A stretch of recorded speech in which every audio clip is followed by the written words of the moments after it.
ذاكر الأصحاب كن متأدبا واعرف عظيم منازل الأصحاب هم صفوة رفعوا بصحبة أحمد وبذاك قد خصوا من الوهاب.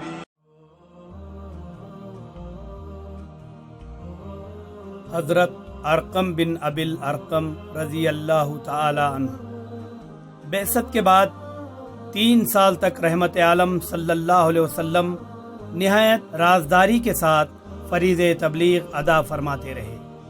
اس مدت میں متعدد سعید الفطرت ہستیوں نے دعوت حق پر لبیک کہی اور پھر اسے اپنے حلقے اثر میں پھیلانے کی مقدور بھر کوشش کی۔ اس طرح اسلام کا نور ہدایت اندر ہی اندر دلالت کی تاریکوں کو کافور کرنے لگا۔ اس زمانے میں اہل حق چھپ چھپ کر مکے کی سنسان گھاٹیوں میں نماز پڑھتے تھے تاکہ مشرکین قریش کو ان کے قبول حق کا علم نہ ہو سکے، لیکن کفار مکہ کے کانوں میں کسی نہ کسی طرح یہ بھنک پڑھی گئی کہ ان کے بھائی بندوں میں سے بعض نے ایک نیا دین قبول کر لیا ہے اور اپنا ایک نیا طریقہ عبادت ایجاد کیا ہے۔ چنانچہ وہ سخت پیچ و تاب کھانے لگے اور اس ٹوہ میں رہنے لگے کہ کسی مسلمان کو اپنے طریقے پر عبادت کرتے دیکھیں تو اس کی گوشمالی کریں۔ اسی زمانے میں 2-3 واقعات ایسے پیش آئے جن میں نماز پڑھنے والے حق پرستوں پر مشرکوں نے یورش کی، گو دین حق کے سرفروشوں نے ان کا منہ پھیر دیا، لیکن اس بات کا سخت اندیشہ پیدا ہو گیا کہ کہیں مشرکین مکہ سے کھلم کھلا تصادم شروع نہ ہو جائے۔ اس وقت رحمت عالم صلی اللہ علیہ وسلم نہیں چاہتے تھے کہ حالات ایسی صورت اختیار کریں۔ آپ صلی اللہ علیہ وسلم کا خیال تھا کہ مسلمانوں کو مکے میں کوئی ایسی محفوظ جگہ مل جائے جہاں کفار کے حملے کا ڈر نہ ہو تو وہ وہیں جمع ہو کر نماز پڑھ لیا کریں۔ ابھی ایسی جگہ کی تلاش جاری تھی کہ ایک دن 19-20 برس کی عمر کے ایک جوان رانا حضور صلی اللہ علیہ وسلم کی خدمت میں حاضر ہوئے اور عرض کیا، یا رسول اللہ، میرے ماں باپ آپ پر قربان، میرا وسیع مکان کوہ صفا کے دامن میں بیت اللہ کے قریب واقع ہے، میں اسے آپ کی نظر کرتا ہوں، مسلمان اس میں جمع ہو کر جو چاہے کریں، مشرکین کی مجال نہیں کہ اس مکان میں داخل ہو سکیں۔ رحمت عالم صلی اللہ علیہ وسلم نوجوان پرستار حق کے جذبے ایثار پر بہت مسرور ہوئے، ان کو دعائے خیر دی اور ان کی فیاضانہ پیشکش کو شرف قبول بخشتے ہوئے اس مکان کو مسلمانوں کے اجتماع اور دعوت و تبلیغ کا مرکز بنا دیا۔ یہ نوجوان جن کے گھر کو اسلام کا پہلا مرکز اور بلاکشان اسلام کی پناہ گاہ بننے کا شرف حاصل ہوا، جن کے جذبے ایثار نے فخر بنی آدم سید المرسلین ہادی انام صلی اللہ علیہ وسلم کو مسرور کیا، بنو مخزوم کے چشم و چراغ ابو عبداللہ ارقم بن ابی الارقم رضی اللہ تعالی عنہ تھے۔ حضرت ارقم بن ابی الارقم رضی اللہ تعالی عنہ عبد مناف اللہ کے ان پاک باز بندوں میں سے ہیں جو دعوت حق کے ابتدائی زمانے میں مشرف اسلام ہوئے اور اپنی استقامت، ایثار اور اخلاص عمل کے لافانی نقوش صفحہ تاریخ پر ثبت کیے۔ حضرت ارقم رضی اللہ تعالیٰ عنہ کو اہل سیر میں سے کسی نے 7واں، کسی نے 11واں اور کسی نے 12واں مسلمان لکھا ہے، لیکن فی الحقیقت ان میں سے کسی روایت کو حتمی اور قطعی نہیں کہا جا سکتا۔ البتہ یہ بات یقین کے ساتھ کہی جا سکتی ہے کہ وہ نہایت قدیم الاسلام تھے اور بعثت کے پہلے 3 سالوں کے اندر سعادت اندوز اسلام ہوئے۔ علامہ ابن اثیر رحمۃ اللہ علیہ نے اسد الغابہ میں لکھا ہے کہ حضرت ارقم، حضرت ابو سلمہ بن عبد الاسد، حضرت عبیدہ بن حارث مطلبی اور حضرت عثمان بن مظعون رضی اللہ تعالی عنہم ایک ساتھ ایمان لائے تھے۔ حضرت ارقم رضی اللہ تعالی عنہ کا تعلق بنو مخزوم سے تھا جو قریش کا بڑا معزز اور مقتدر خاندان تھا۔ زمانے جاہلیت میں فوج کی سپہ سالاری اور فوجی کیمپ کے انتظام کا عہدہ اسی خاندان کے پاس تھا۔ ان کے دادا ابو جندب اسد بن عبداللہ اپنے زمانے میں مکے کے ممتاز روسا میں شمار ہوتے تھے۔ وہ ام المومنین حضرت ام سلمہ رضی اللہ تعالی عنہ اور حضرت خالد سیف اللہ رضی اللہ تعالی عنہ کے دادا مغیرہ اور حضرت ابو سلمہ رضی اللہ تعالی عنہ کے دادا ہلال کے بھائی تھے۔ مرہ بن کعب پر حضرت ارقم رضی اللہ تعالی عنہ کا سلسلہ نسب سرور عالم صلی اللہ علیہ وسلم کے نسب سے مل جاتا ہے۔ مرہ حضور صلی اللہ علیہ وسلم کی جد اعلیٰ قصی ابن کلاب کے دادا تھے۔ مشہور دشمن اسلام ابو جہل کے دو بھائی سلمہ بن ہشام اور عیاش بن ابی ربیعہ نہ صرف حضرت ارقم رضی اللہ تعالی عنہ کے یک جدی تھے بلکہ سبقت فی الاسلام میں بھی ان کے ساتھی تھے۔ حضرت ارقم رضی اللہ تعالی عنہ کی والدہ کے نام اور خاندان کے بارے میں اختلاف ہے۔ بعض روایتوں کے مطابق ان کا نام امیمہ تھا اور قبیلے بنو خزاعہ سے تعلق رکھتی تھی۔ کچھ دوسری روایتوں میں ہے کہ ان کا تعلق بنو سہم سے تھا۔ اہل سیر نے حضرت ارقم رضی اللہ تعالیٰ عنہ کے سال ولادت کی تصریح نہیں کی، لیکن قرائن سے معلوم ہوتا ہے کہ وہ ہجرت نبوی سے 30 برس قبل سن 594 عیسوی میں پیدا ہوئے۔ اس حساب سے بعثت نبوی سن 611 عیسوی کے وقت ان کی عمر 17 برس کے لگ بھگ تھی۔ چونکہ اس بات پر سب کا اتفاق ہے کہ حضرت ارقم بعثت کے بالکل ابتدائی زمانے میں نعمت ایمان سے بہرور ہو گئے، اس لیے قبول اسلام کے وقت ان کی عمر 17 یا 18 برس متعین کی جا سکتی ہے۔ اٹھتی جوانی میں لوائے توحید تھام کر ہر قسم کے مصائب و آلام کو دعوت دینا کسی سعید روحی کا کام ہو سکتا تھا۔ بنو مخزوم کے اس جوان سعادت مند نے یہ کام کر دکھایا اور ہر طرح کے خطرات کے علی الرغم اپنا مستقبل مکہ کے در یتیم صلی اللہ علیہ وسلم سے وابستہ کر دیا۔ یہ حضرت ارقم رضی اللہ تعالیٰ عنہ کا جذب اثار ہی تھا جس نے ان کے گھر دار ارقم کو انتہائی نامساعد حالات میں دار الاسلام بننے کا لازوال اور عظیم شرف بخشا۔ شعب ابی طالب کی محصوری سن 7 نبوت تک اسی مقدس مکان کو دعوت اسلام میں مرکزی حیثیت حاصل رہی۔ رحمت عالم صلی اللہ علیہ وسلم اس زمانے میں دار ارقم ہی میں تشریف فرما رہتے تھے۔ یہیں آ کر اہل حق آپ کے پاس جمع ہوتے تھے اور مکان کا دروازہ بند کر کے نماز پڑھتے تھے۔ نئے لوگ بھی اسی جگہ آ کر اسلام قبول کرتے تھے اور فیضان نبوی سے بہرایاب ہوتے تھے۔ دار ارقم بلا شبہ مسلمانوں کی پناہ گاہ تھا، لیکن اس کا یہ مطلب نہیں کہ مسلمانوں نے اپنے آپ کو اس میں مقید کر لیا تھا۔ جب چوتھے سال نبوت کے آغاز میں بارگاہ الہی سے یہ حکم نازل ہوا، فَاصْدَعْ بِمَا تُؤْمَرْ وَأَعْرِضْ عَنِ الْمُشْرِكِينَ، احکام الہی برملا سنائیے اور مشرکین کی پرواہ نہ کیجیے۔ تو رحمت عالم صلی اللہ علیہ وسلم نے علانیہ دعوت حق کا کام شروع کر دیا۔ آپ صلی اللہ علیہ وسلم کبھی تنہا اور کبھی چند جان نثاروں کے ہمراہ دار ارقم سے نکل کر لوگوں کو برملا اسلام کی دعوت دیتے اور شرک سے مجتنب رہنے کی تلقین فرماتے۔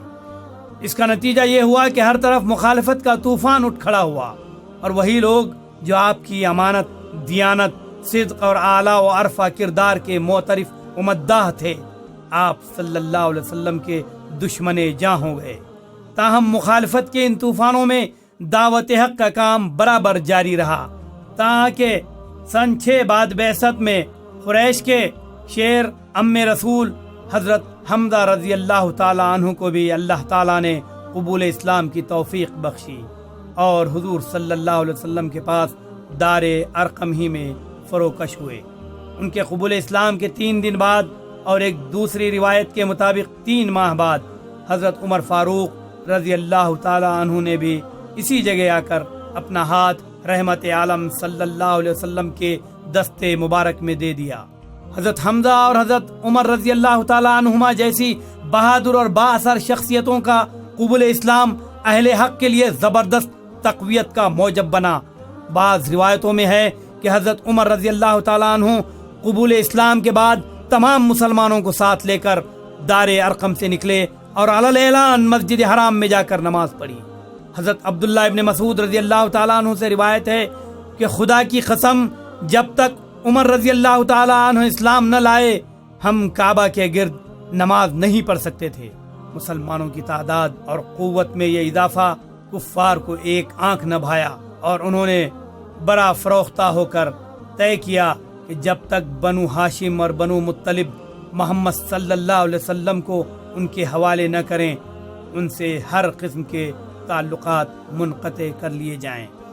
ادھر بنو ہاشم اور بنو مطلب کو کٹ مرنا منظور تھا، لیکن یہ گوارا نہیں تھا کہ حضور صلی اللہ علیہ وسلم کا بال بھی بیکا ہو۔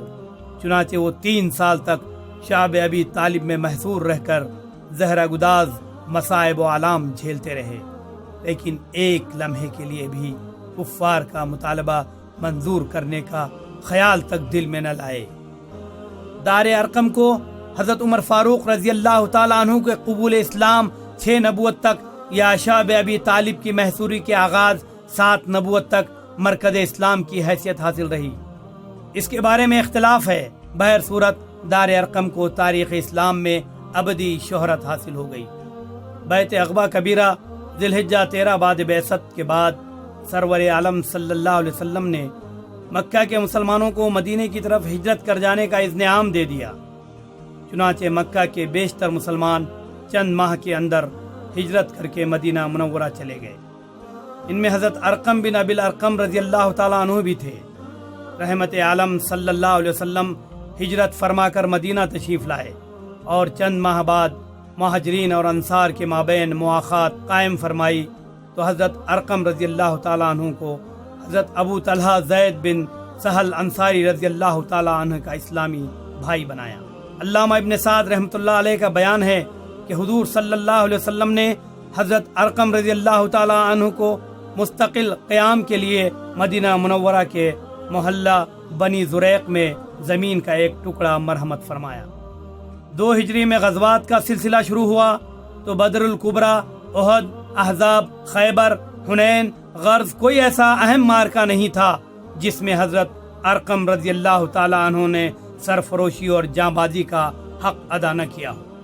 علامہ ابن اسیر رحمۃ اللہ علیہ نے اسد الغابہ میں لکھا ہے کہ حق و باطل کے مارکے اول میں رحمت عالم صلی اللہ علیہ وسلم نے حضرت ارقم کو ایک تلوار مرحمت فرمائی جس سے وہ شروع سے آخر تک میدان رزم میں داد شجاعت دیتے رہے۔ سرور کونین صلی اللہ علیہ وسلم کو حضرت ارقم رضی اللہ تعالیٰ عنہ کی دیانت اور امانت داری پر بے حد اعتماد تھا۔ چنانچہ آپ صلی اللہ علیہ وسلم نے ان کو تحصیل زکوٰۃ کی خدمت تفویض فرمائی اور وہ یہ خدمت تمام عہد رسالت میں نہایت حسن و خوبی کے ساتھ انجام دیتے رہے۔ اہل سیر نے لکھا ہے کہ حضرت ارقم نہایت پرہیزگار، صادق القول اور شجاع بزرگ تھے۔ عبادت الہی سے ان کو خاص شغف تھا۔ ایک مرتبہ حصول ثواب کی غرض سے بیت المقدس میں نماز پڑھنے کا ارادہ کیا اور سفر کی تیاری کر کے حضور سرور عالم صلی اللہ علیہ وسلم سے اجازت لینے آئے۔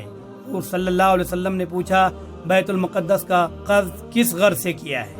تجارت کے لیے یا کسی اور ضرورت کے لیے؟ عرض کیا، یا رسول اللہ، میرے ماں باپ آپ پر قربان، صرف حصول ثواب کی غرض سے بیت المقدس میں نماز پڑھنا چاہتا ہوں۔ حضور صلی اللہ علیہ وسلم نے فرمایا، مسجد نبوی کی ایک نماز مسجد حرام بیت اللہ کے سوا دنیا کی تمام مساجد کی 1000 نمازوں سے بہتر ہے۔ حضرت ارقم رضی اللہ تعالیٰ عنہ نے حضور صلی اللہ علیہ وسلم کا ارشاد سن کر سفر کا ارادہ ترک کر دیا۔ حضرت ارقم رضی اللہ تعالیٰ عنہ رحمت عالم صلی اللہ علیہ وسلم کے وصال کے بعد 42 یا 44 برس حیات رہے۔ اس دوران میں خلافت راشدہ کا سارا دور گزر گیا، یہاں تک کہ سارے عالم اسلام پر امیر معاویہ رضی اللہ تعالیٰ عنہ کی حکومت قائم ہو گئی۔ تعجب ہے کہ اس طویل مدت میں حضرت ارقم رضی اللہ تعالیٰ عنہ کی زندگی کا کوئی واقعہ سیرت اور تاریخ کی کتابوں میں نہیں ملتا۔ انہوں نے باختلاف روایت 53 ہجری یا 55 ہجری میں بعمر 83 یا 85 سال وفات پائی۔ علامہ ابن سعد رحمۃ اللہ علیہ نے طبقات میں لکھا ہے کہ حضرت ارقم رضی اللہ تعالیٰ عنہ نے وفات سے پہلے وصیت کی تھی کہ ان کی نماز جنازہ حضرت سعد ابن ابی وقاص رضی اللہ تعالیٰ عنہ پڑھائیں۔ ان کا قیام مدینے سے کچھ فاصلے پر عقیق میں تھا، اس لیے مدینہ پہنچنے میں دیر ہو گئی۔ والی مدینہ مروان بن الحکم کو انتظار گوارا نہ ہوا اور اس نے کہا کہ سعد رضی اللہ تعالیٰ عنہ کے آنے تک جنازہ کب تک پڑا رہے گا، میں نماز پڑھا دیتا ہوں۔ حضرت ارقم رضی اللہ تعالیٰ عنہ کے صاحبزادے عبید اللہ رضی اللہ تعالیٰ عنہ نے اس کی بات رد کر دی اور کہا کہ جب تک سعد ابن ابی وقاص رضی اللہ تعالیٰ عنہ تشریف نہیں لائیں گے نماز جنازہ نہیں پڑھی جائے گی۔ مروان نے اصرار کیا تو قبیلے بنو مخزوم حضرت عبید اللہ بن ارقم رضی اللہ تعالیٰ عنہ کی حمایت پر کھڑا ہو گیا۔ اتنے میں حضرت سعد ابن ابی وقاص رضی اللہ تعالیٰ عنہ تشریف لے آئے اور نماز جنازہ پڑھا کر اسلام کے اس مہر عالم تاب کو قبرستان بقیع میں سپرد خاک کر دیا۔ حضرت ارقم رضی اللہ تعالیٰ عنہ نے اپنے پیچھے 2 لڑکے عبید اللہ اور عثمان اور 3 لڑکیاں صفیہ، مریم اور امیہ چھوڑی۔ حضرت ارقم بن ابی الارقم رضی اللہ تعالیٰ عنہ کا شمار اسلام کے عظیم فرزندوں میں ہوتا ہے۔ وہ نہ صرف السابقون الاولون کے سلسلے سے گوہر تابندہ ہیں بلکہ ان کو بدری ہونے کا عظیم شرف بھی حاصل ہے۔ بدر کے علاوہ انہیں دوسرے تمام اہم غزوات میں بھی رحمت عالم صلی اللہ علیہ وسلم کی ہم رکابی کی سعادت نصیب ہوئی۔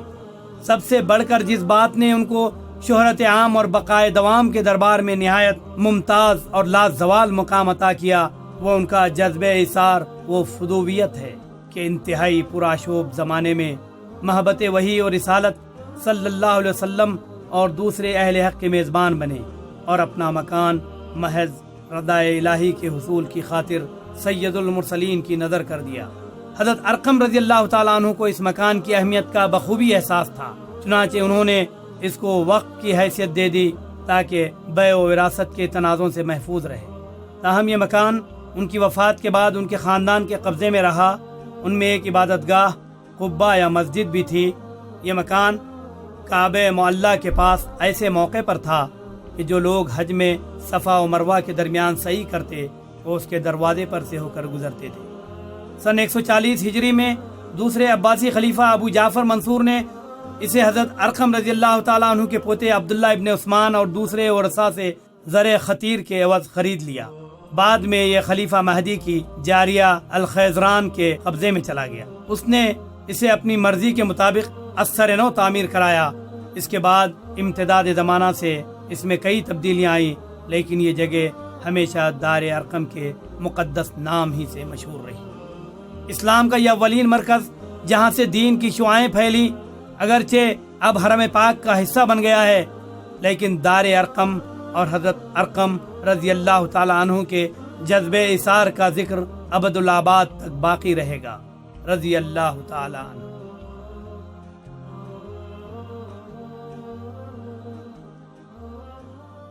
نبی کے صحابہ کے راستے پہ چل کے دلوں کا سکون ہم نے حاصل کیا ہے۔ نبی کے صحابہ کے راستے پہ چل کے دلوں کا سکون ہم نے حاصل کیا ہے۔ پیشکش رہبر ٹی وی، رہبر ٹی وی، رہبر ٹی وی۔